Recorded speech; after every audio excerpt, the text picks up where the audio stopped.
Hola, ¿qué tal? Ya es viernes, ya son las 3 de la tarde y aquí estamos en un episodio más de Hablemos de Todo, como cada semana, llenos de información, cargados para hablar con ustedes y bien acompañados de mi estimadísimo amigo Arturo del Corral. ¿Cómo estás? Bien, amigo, muchas gracias. Ya viernesito, el cuerpo lo sabe. Compartir información importante con toda nuestra audiencia. ¿Tú cómo estás? Todo bien, fíjate que primero que el sol, que el tráfico y ahora las lluvias que no dejan a Querétaro y el tráfico vuelto loco. El día de ayer tocó una de esas ensopadas bien y bonitas, pero me sorprendió porque el tráfico estaba demente. Tú estabas afuera. Sí, me tocó, estaba en la oficina, empezó a llover, dije, pues me tranquilizo, no voy a poder salir ahorita. Claro. Calma el agua, salgo y no, o sea, había carriles ahí por Avenida Industrialización en la cual los choferes mejor se regresaban por el mismo carril, ¿A poco? entonces, el tráfico caótico, 1 hora 40 me dice para llegar. 1 hora Cuando 40. regularmente hago 20 minutos. No manches, sí está, entonces estuvo cañón. No, yo estaba en casa, afortunadamente. Mi señora también ya estaba, no estaba en casa, pero estaba cerca, está de ahí de tu casa. Y pero sí supe que se puso medio denso. Es más, hasta mi suegro creo que andaba incluso ahí en Plaza Antea. Entonces dijo, me meto al cine, ¿no? Aprovechó. Digo, aprovechó a ver una película él solito. Entonces él luego hace eso. Entonces él solito se metió y dijo, pues aprovecha el tiempo, no voy a poder avanzar, la lluvia está densa, aprovecho el tiempo, venga. En Oppenheimer. No, ya la vio, esa ya la vio. Se vio, ¿qué dijo? ¿Megalodón o...? Las de Jason Statham. Ajá, sí, esa, creo que esa es la que vio porque ya anteriormente intentó ver Barbie, no le encantó o se quedó dormido, me comentaba. Y Oppenheimer, pues sí le gustó. Bueno, ya te leíste, yo estoy leyendo el libro de El Prometeo Americano. Está bastante bueno. Obviamente es una película biográfica, ¿no? Histórica. Entonces, pues obviamente muchas veces no vas a ver algo y está basado justamente en esa novela, en el Prometeo Americano. Entonces está bastante interesante el asunto. Órale, interesante, sobre todo porque me suena mucho esta palabra que se decía Oppenheimer de he creado la destrucción de las personas. O sea, correcto. Soy el creador de la muerte. Dices, ay, canijo, o sea, ¿cómo se ha de sentir ese sentimiento? Que, vaya, o sea, creaste un arma de destrucción masiva que se utilizó 2 veces y mató a miles de personas. Sí. Se ha de sentir un... por una simple demostración de poder. O sea, eso es lo más interesante, porque realmente, o sea, dentro de lo que cuenta la historia es que de cierta forma, pues Alemania prácticamente ya se había rendido y Estados Unidos, con el resentimiento de lo de Pearl Harbor por tema de los japoneses, obviamente dijo, quiero demostrar el poder y dijo, pero no lo voy a hacer en la capital, ¿no? Vamos a ver dónde. Sí, ¿cómo fue el criterio para decir dónde? Hijo de su madre, sí está gente muy... que no tenía ni vela en el entierro, dices, oye, ¿cómo fuiste capaz de lanzarla? Sí, cabrón.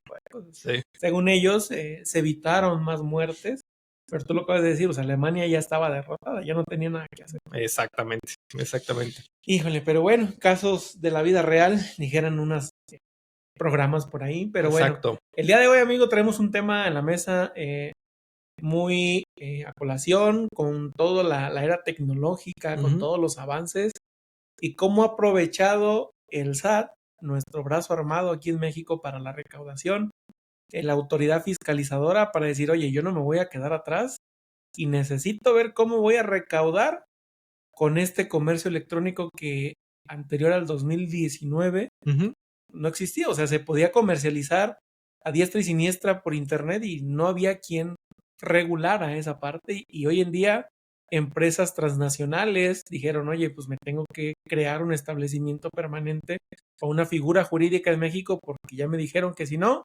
no entro al juego.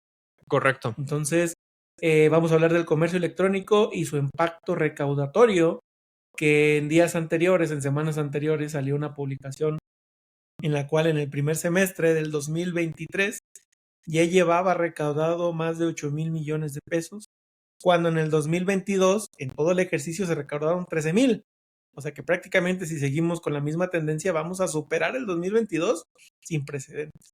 Pero por mucho, güey. O sea, yo sí creo que lo va a... Es que, a ver, güey, no, a ver, digo, a ver, hablando desde el punto de vista, entiendo el punto de la parte de la autoridad en el sentido de que al final, pues sí estamos obligados nosotros los contribuyentes a dar cumplimiento con nuestras obligaciones fiscales, el tema de la cultura tributaria, todo eso me queda claro que se debe de cumplir, ¿no? Pero llega un punto que a veces es tan sofocante, tan horrible, o sea, y vuelvo al punto, o sea, el tema es, la otra vez creo que lo platicamos, ¿no? Sacaron esta nueva app de la facturación electrónica por parte de la autoridad y una vez, y más creo que hasta te lo comenté, o lo comenté ahí en el chat del grupo del colegio, donde yo dije, puta, yo soy feliz con que simplemente su pinche página funcione, cabrón. O sea, a mí no me interesa que saquen más apps. Si su página, donde realmente se debe el debido cumplimiento, no funciona. Hace ratito estaba hablando con un cuate porque estamos viendo unos asuntos del Seguro Social para temas de registro de obras, y no funciona el escritorio virtual. No. Entonces, es un dolor de cabeza y entonces sí, mientras tanto puede llegar la autoridad a requerir y todo el rollo y lo único que te dicen, bueno, es que tú puedes defenderte sacando impresiones de pantalla, puedes llegar a meter amparo. Puta, imagínate, o sea, imagínate el desgaste, la carga administrativa, los costos, para dar este tema de cumplimiento, porque simplemente lo que se supone que debe de proveer la autoridad no funciona en tiempo y forma, ¿no? Entonces, esas son las cosas que yo personalmente no coincido con la manera en que se está llegando a lograr esas metas y tampoco coincido en dónde se están yendo. La verdad. Es lo que hablábamos que era el destino o ¿cómo se llama esta? Cuando sacan una nueva reforma. Ahí se me fue el nombre. Donde dicen a qué se va a destinar ese recurso. Entonces. Ya. ¿El presupuesto de egresos o más bien la justificación del impuesto? Ajá, sí, ya. Entonces, realmente, ¿a dónde se está yendo? Pues hoy en día a las obras faraónicas. Y realmente es ahí el punto medular donde los contribuyentes dicen, oye, yo no quiero seguir contribuyendo porque mis calles, sí, bueno, ahí estamos de acuerdo que intervienen ámbitos estatales, pero dices, oye, el país, hablando generalmente, está en una ola de violencia incesante, de que ya no es posible salir pacíficamente a diferentes ciudades. Michoacán, que tiene paisajes padrísimos, Guanajuato siquiera, o sea, ya no puedes salir tranquilo. Entonces, dice los contribuyentes, el universo de contribuyentes, ¿de qué me sirve contribuir? Tener más contribuciones. En las semanas anteriores también, en días pasados, hablaba el SAT del récord de 4% mayor de fiscalización en todos los ámbitos de contribuciones, pero dices, ¿para qué nos sirve? Hablábamos detrás de cámaras de nuestro estimado amigo que salió en otro programa, que dice, ya estamos fiscalizando más que otras administraciones, pero ¿para qué? O sea, realmente sí, si todos cumpliéramos con el deber ser y pagar nuestras contribuciones, igual y habría dinero excedente, pero ¿hacia dónde se está yendo? O sea, realmente, ¿para qué quiere el gobierno? O cómo está administrando, si vemos día con día en Latinos, en diferentes programas, casos y casos de corrupción por donde sea con el erario público. Correcto, de acuerdo contigo, amigo. Y bajo este principio, entonces, se ha vuelto un reto el tema de la fiscalización y justamente de este amigo, este contador, a ver, Manuel Ríos, pues, ¿no? Que fue en su momento administrador de auditoría desconcentrada aquí de Querétaro. Y la verdad es que pues hizo una labor interesante en Querétaro, en cuanto a su equipo de trabajo y lo que ha logrado. Es así que ahorita ya está en el área de grandes contribuyentes, lo cual es reconocible. Y él mencionaba justamente en ese asunto el tema de algo que sí tiene una lógica interesante de cómo es lo que le ha ayudado a la autoridad a recaudar impuestos, y es el tema de la tasa efectiva. Él hablaba de la tasa efectiva, lo cual es un tema que sí quisiera sacar un poquito a colación por el tema del comercio electrónico que estabas comentando. El tema de la tasa efectiva, de cierta manera, lo que le dice la autoridad a ver si existe un contribuyente de riesgo o no, con base a cómo está pagando los impuestos en relación al tema de los ingresos que está obteniendo. Entonces, como para ver si la tasa efectiva en comparación con otras empresas del mismo sector, la industria, etcétera, pues realmente están dentro de ese rango para saber y ser muy puntuales al momento de fiscalizar, o si tienen planeaciones fiscales muy agresivas y que además no están no están levantando la mano por el tema de los esquemas reportables para ver si están en ese supuesto. Pero ese tema de la tasa efectiva, debido a las multinacionales, pues sabemos y lo hemos platicado 1000 veces, que tienen estructuras pues, muy fuertes a lo largo de todo el mundo en cuanto a sus corporaciones, sus holdings, sus subsidiarias para ver cómo operan. Pero justamente creo que el tema del comercio electrónico en su momento aprovechó esa laguna de poder operar a través de comercio electrónico para poder enajenar cualquier tipo de situación, porque no estaba siendo regulada formalmente. Existía, porque ese es un tema que ahorita habría que tocar, ¿no? Pero el tema es que no estaba siendo regulada, ¿no? Entonces, como no estaba siendo regulada, pues la gente, personas, cualquier tipo de industria, cualquier tipo de empresario estaba aprovechando para poder hacer transacciones comerciales a través de plataformas, a través de Mercado Libre, a través de Amazon, a través de Alibaba, a través de muchos sectores, y que incluso la semana pasada platicamos de este tema de la cadena de suministros, de cómo muchas veces utilizan plataformas de externos para poder hacer llegar sus productos. Entonces, el tema del comercio electrónico creo que fungía como esa línea donde la gente y la autoridad específicamente pues no recaudaba, porque le dabas la vuelta a decir, no, pues vendí por internet, no sé qué, etcétera, etcétera, No y como que ahí se queda, exactamente, ¿no? Y es donde muchas veces, y a lo mejor yo podía vender desde otro país, y es donde justamente se estaban creando estas, ahí sí, para que veas, afectaciones al erario público.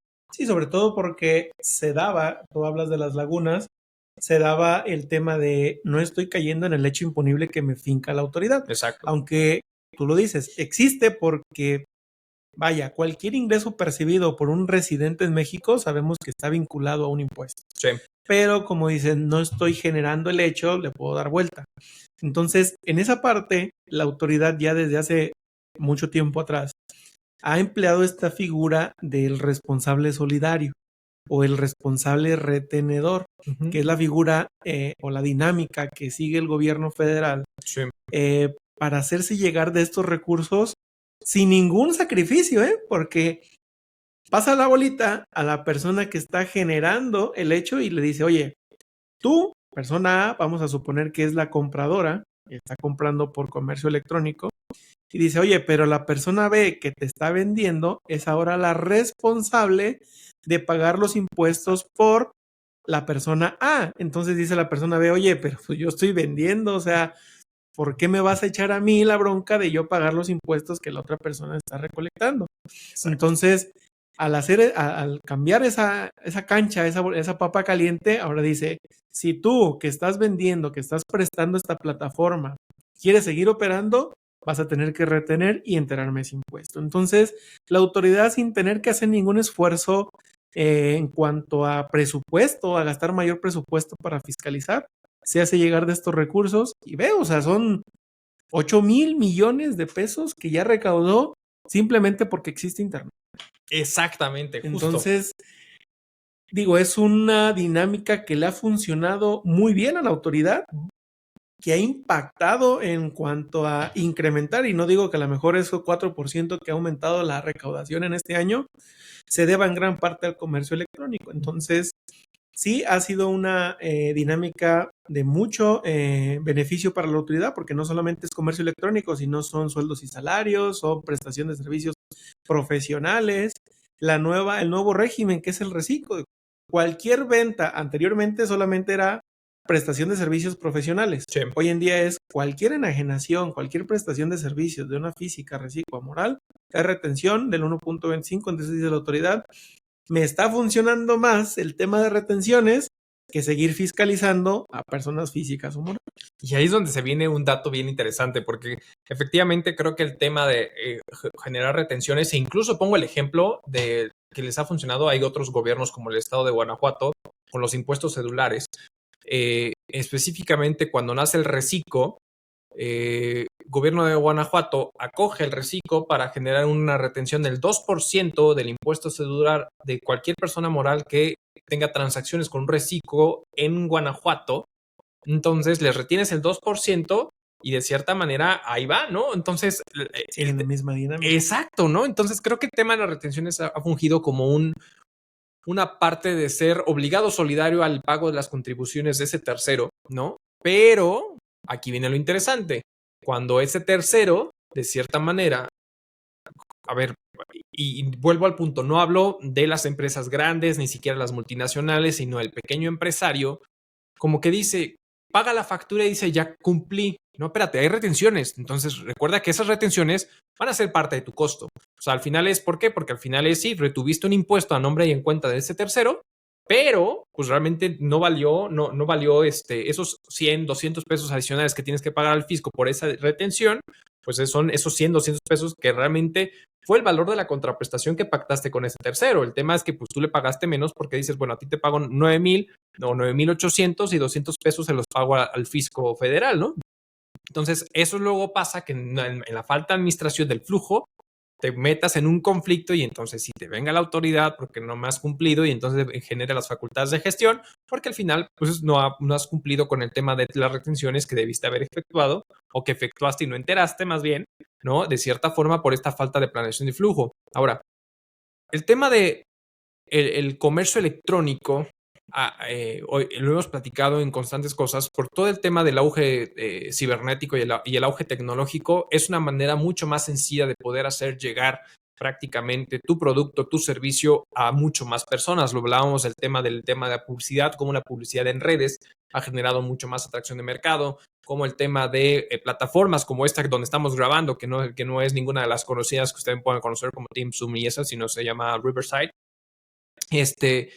Son este tipo de plataformas que al final están fungiendo como el tema tecnológico. Ahora, los países se dieron cuenta, o sea, lo han vivido. Entonces, desde que nace todo este tema de las acciones BEPS por la OSDE, existe la acción 1, que es ahorita nomás lo que estaba validando, es la acción 1 de BEPS, que es justamente el tema, habla de la economía digital.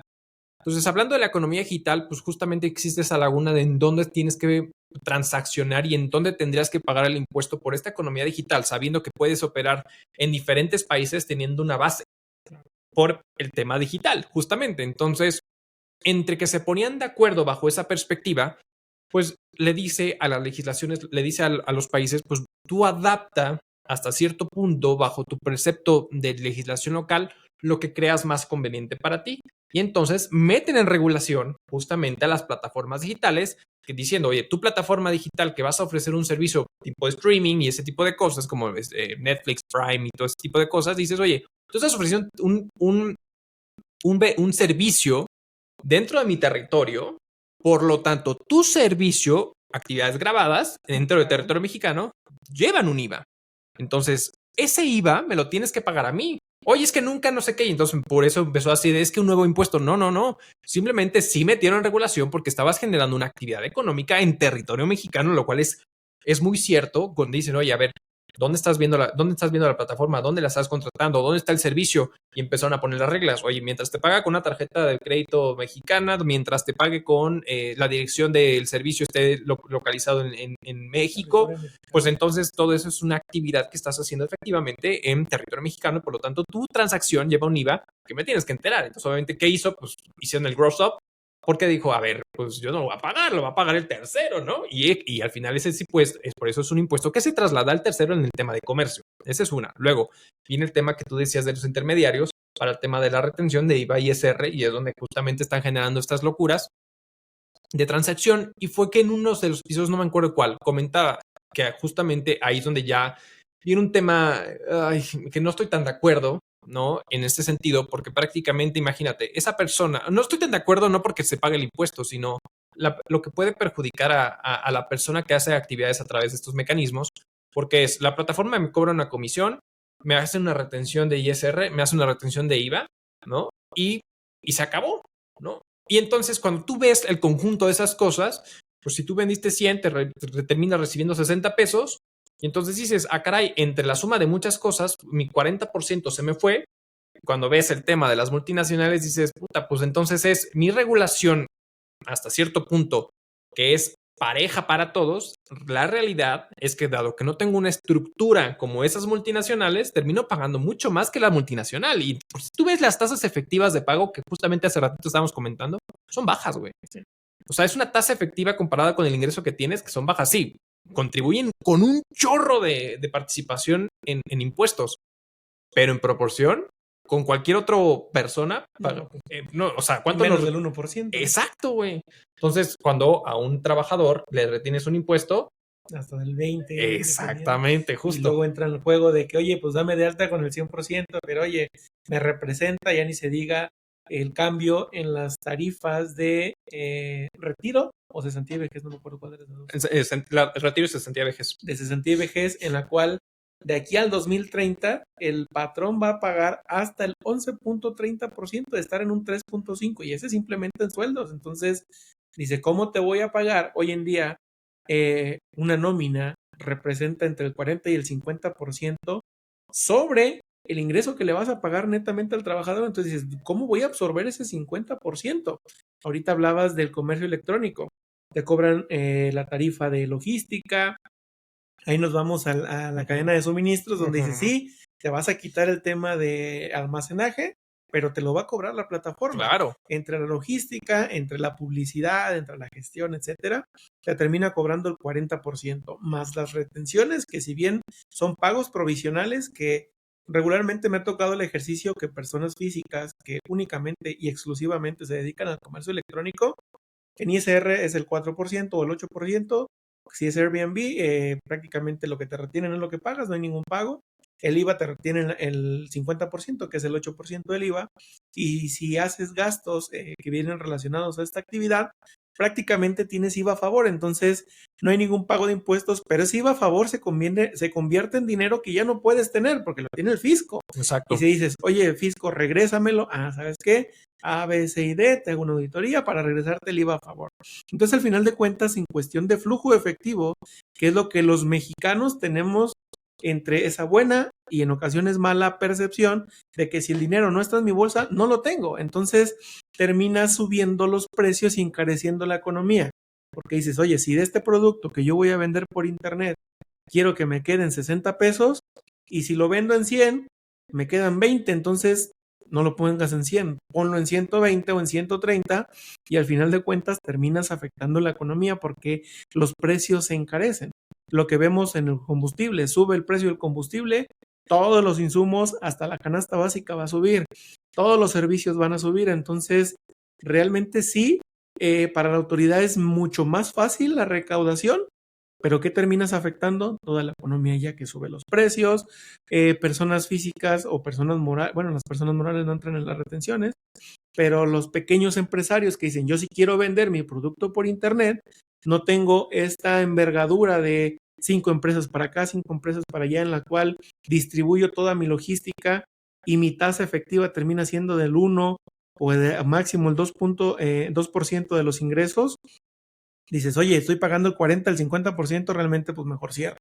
O encarezco los precios. Y hoy en día vivimos en una sociedad tan consumista, estimado Arturo, que si lo venden al 200%, la gente lo compra. Me acabas de hacer sentir muy mal, cabrón.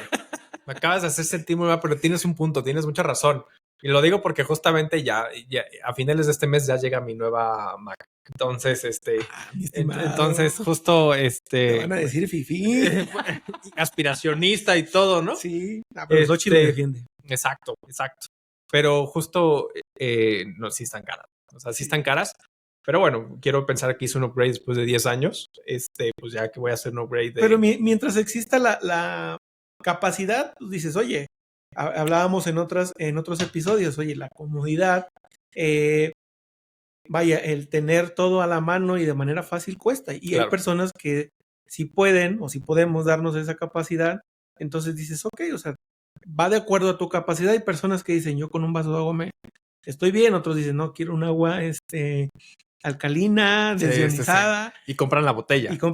Entonces dices, perfecto. Claro. O sea, ahí no hay racismo, ni discriminación, ni señalamiento. Es decir, ¿por qué tú compras esto y por qué tú compras esto? Exacto. Las personas tienen su capacidad, pero vivimos en esa sociedad tan consumista que realmente sí lo compran, y al final de cuentas entran las finanzas personales donde dicen, es que ya no me ajusta. Sí, entonces tienes que adecuar tu capacidad o tu estilo de vida. Entonces es difícil rebajar un estilo de vida al cual venías operando. Sí. Entonces sí entra todos estos engranajes en la economía donde dices, oye, simplemente con decir, ahora tú vas a retener todo lo que ocasiona. Sí. Entonces sí es muy importante, y creo y tengo fe en ello, que si el recurso recaudado fuera o estuviera visible que realmente sí se está ocupando, creo que no habría ningún tema e incluso en decir hasta súbele un punto más, hasta ponle aguacate y te lo pago. Venga. Porque realmente no se ve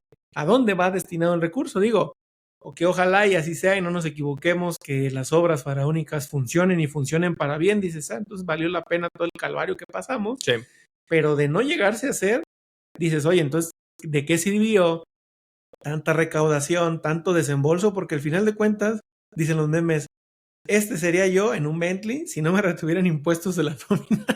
Entonces, ¿qué pasaría si todo esa recaudación que estás haciendo en exceso, por llamarla de alguna manera, estuviera en los bolsillos de los contribuyentes y propiciaran a mejorar la economía? Entonces, o al ahorro o a la inversión, que hoy en día Sí.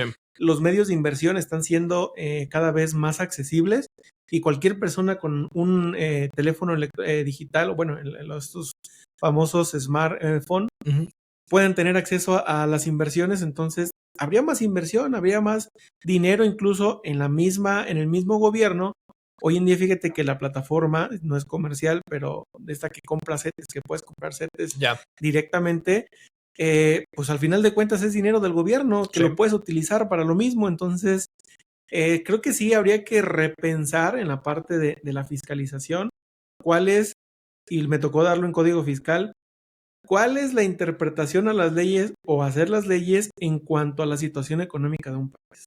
El tema de la adaptación, y creo que el mismo Uriel, cuando hablamos del programa del tema de los impuestos ecológicos, específicamente por la extracción de materiales, él mismo dijo, oye, hicieron un copy-paste y mal, ¿no?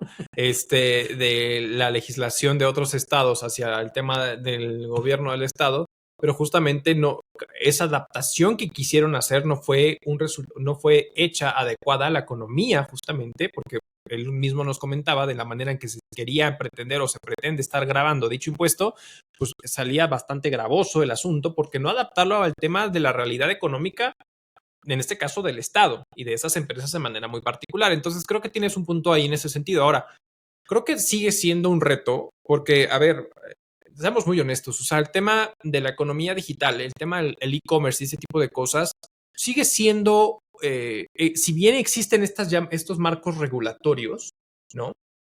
De cierta forma, lo único que desde mi punto de vista pudiera haber, no sé, o sea, imagínate que yo me registro en una plataforma que no tiene operaciones aquí, sino que más bien, no sé, tipo Alibaba, ¿no? Y entonces yo vendo a través de Alibaba y la operación no está realmente en México, sino está en otro lado, pues ahí está y no está siendo fiscalizado. Queda en la buena voluntad, se supone, del contribuyente decir, tengo que asumir el ingreso como bien me lo marca la ley, ¿no? Pero existen ese tipo de cosas, ¿no?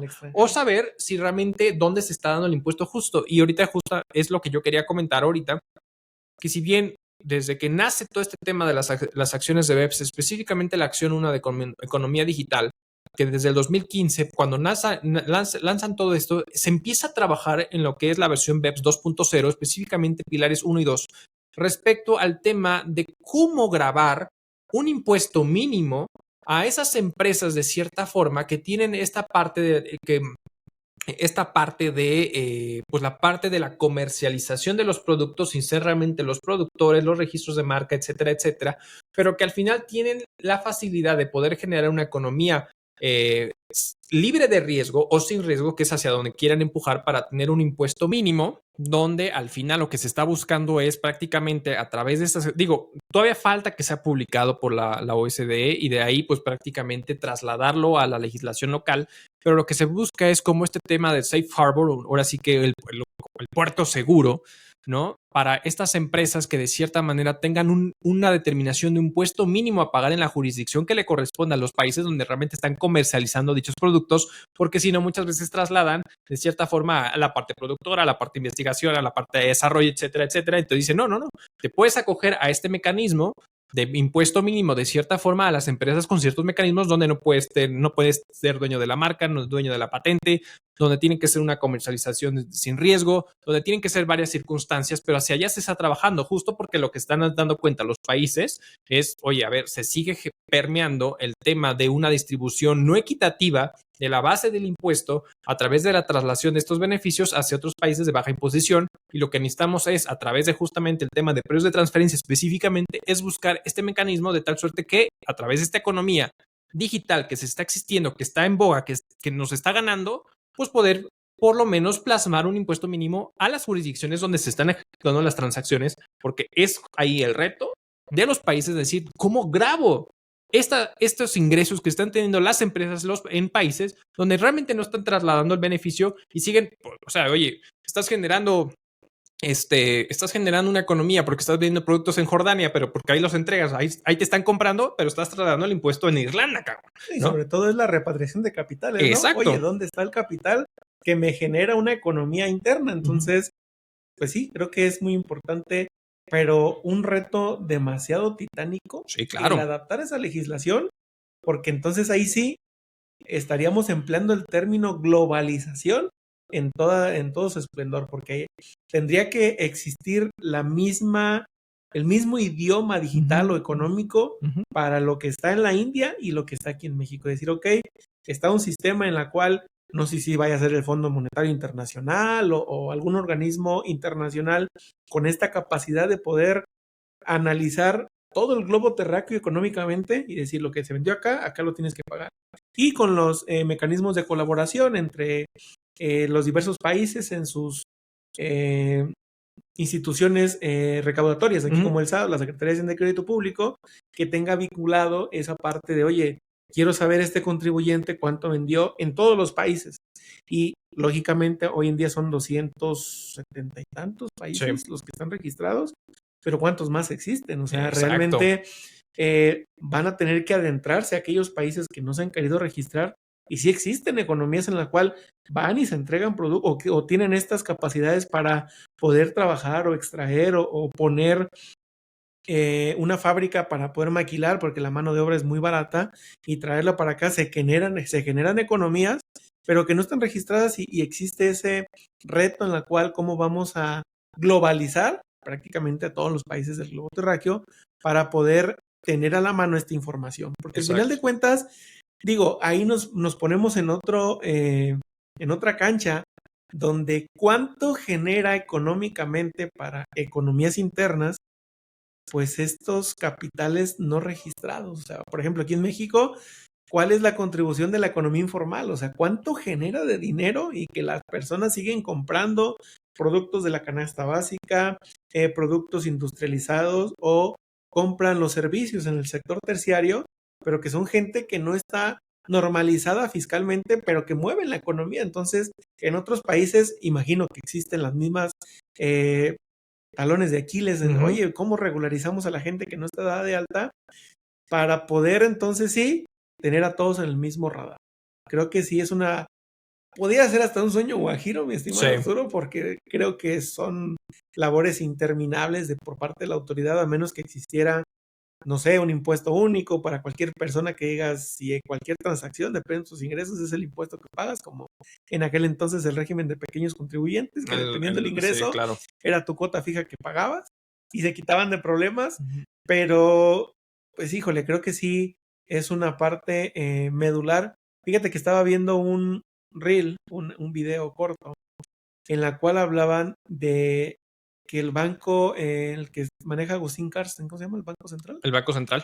Que quería quitar el efectivo y quería cierto, que las personas tuviéramos un famoso CBDC, algo así, que era como una CBDC electrónica. Exacto. Pero decía, oye, con eso nos vas a controlar, porque el CBDC está centralizado en el Banco Central, y que incluso esta persona que hacía referencia a este organismo decía, lo mejor es irnos a Bitcoins, pero Bitcoins, vaya, lo hemos platicado, o sea, su moneda está basada en la confianza. ¿Cómo vas a mantener la economía de una nación en una moneda que no sabes cuánto vale? Hoy puede valer 100,000, mañana puede valer $1. Sería demasiado volátil, pero del otro lado, si nos vamos al CBDC, ¿cómo vamos entonces a terminar rastreados por la autoridad, si le meten el blockchain, si le meten estas tecnologías que le permiten a la autoridad rastrear de dónde viene el dinero y hasta dónde va. Claro. Entonces, creo que son los retos, así como viene la inteligencia artificial, como viene ChatGPT 4.0, como viene BART, que ya le metieron al español. Sí. Creo que a la par sí está viniendo la parte de la economía, de la fiscalización, en la cual el dinero en efectivo pues prácticamente va a existir, como lo hablábamos en el episodio pasado, para aquellas civilizaciones que van a estar bajo el suelo. Claro, y a ver, el tema de las CBDCs, yo creo que sí, al final, no, o sea, los están desarrollando, o sea, lo está desarrollando China, lo está desarrollando Estados Unidos, lo está desarrollando México, o sea, todo el tema del peso mexicano, el peso digital, perdón, el dólar digital, el yuan digital, todo ese tipo de cosas. O sea, derivado que al final la gente ha apostado en no son monedas, porque no todos los países, salvo por ejemplo Salvador, que sí lo tiene como una moneda, el Bitcoin. De tránsito. Exactamente, hay países que simplemente como esos activos virtuales, pues la gente se dan cuenta que la gente lo está tomando como una manera para poder generar transacciones a través de estos activos, pero obviamente lo que no le gusta a papá gobiernos es, pues es que no puedo yo tener control de ello. El control lo tiene el mercado porque son monedas o son activos descentralizados y yo lo que necesito es centralizarlo para poder tener control. Ahora, el tema de las CBDCs, pues sí, como bien lo mencionas, es como poder tener ese control. Y a mí, fíjate que ahí el único miedo que me incomoda en este asunto de monedas centralizadas, pues sí, a lo mejor por temas de prevención lavado de dinero me queda claro, ¿no? Pero a ver, no has querido realmente regular de cierta forma el tema de lavado de dinero. O sea, tienes puros parchecitos que simplemente, es más, perjudican más o sea, el tema del lavado de dinero y combate al terrorismo. No estoy diciendo que no funcione, estoy claro que funciona y que al final el GAFI lo ha estado implementando en los diferentes países y México pues se tardó porque hasta que les jalaron las orejas lo empezó a hacer.